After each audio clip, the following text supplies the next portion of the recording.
मित्रों, आप सभी का मेरे चैनल संस्कृति विसुधा में हार्दिक अभिनंदन है।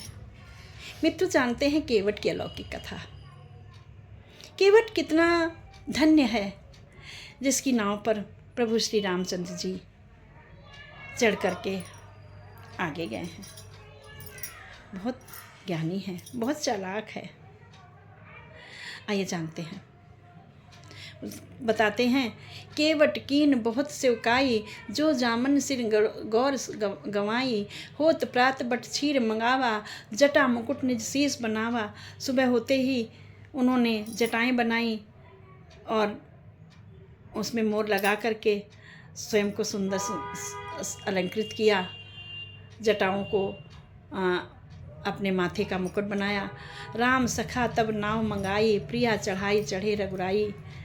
रामचंद्र जी ने तब नाव मंगाई और प्रिया को चढ़ा करके चढ़े। लखन बाण धनु धरे बनाई, आप चढ़े प्रभु आयस पाई।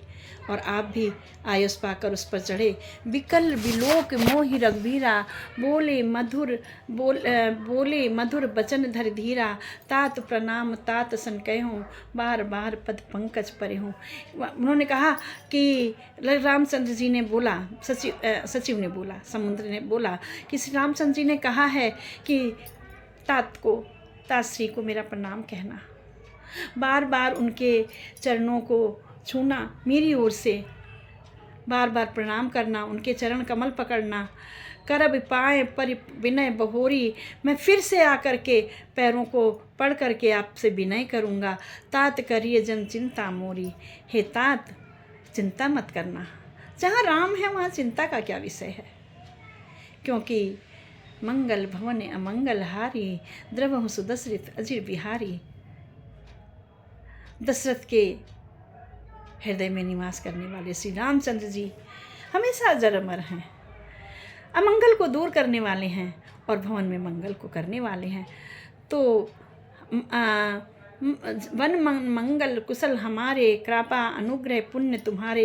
ये जो वन है ये हमारे लिए बहुत मंगलदायक हो गया है और ये सब आपकी कृपा से हुआ है। तुमरे अनुग्रह तात कानन जात, सब सुख पाइयो।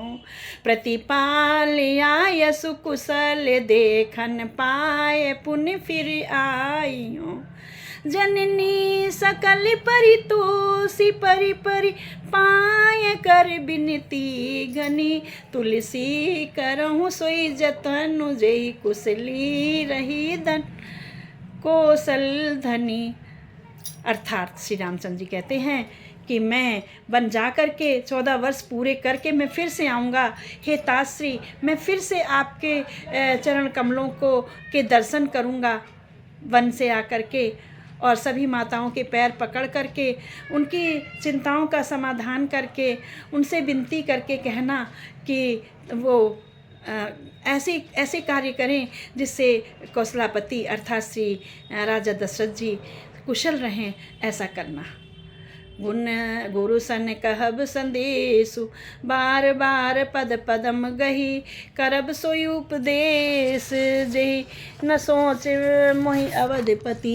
कहते हैं कि बार बार चरण कमलों को पकड़कर गुरु वशिष्ठ जी से मेरा संदेशा कहना कि वे उपदेश दें जिससे अवधपति अर्थात पिताजी मेरे विषय में ना सोचें। कहब संदेश भरत के आए, नीत न तजहि राजपद पाए। पाल्यों प्रजहि करम बनबानी, सेहों मात सकल समझानी। और निभायों भाई भाई, कर पितमा सुजन सेवकाई। तात भांत तेहि राखब राऊ, सोच मोर जही करब नकाऊ। कहते हैं अब तो अयोध्या जो है ना वो राजा के विहीन हो गई है, क्योंकि दशरथ ने तो अपना राज्य छोड़ दिया। दशरथ ने राम को भरत को बनाने के लिए कह दिया। तो सचिव कहते हैं सुमंत्र जी कि अभी नहीं कहूँगा, जब भरत ननिहाल से वापस आ जाएंगे तब मैं वशिष्ठ से ये कहूँगा। अभी किसी प्रकार की कोई बात नहीं करूँगा। अभी तो जैसे भी होगा माता पिता स्वजनों को सभी लोगों को अभी तो ऐसे ही धैर्य करके उनको वहाँ पर रखूँगा। अभी मैं कुछ नहीं कहूँगा। आइए जानते हैं आगे क्या हुआ।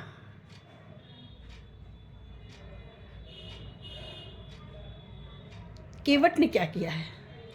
मैं फिर कहना चाहती हूँ, केवट के विषय में आगे जानकारी लाना चाहते हैं। बोलो सियावर रामचंद्र की जय।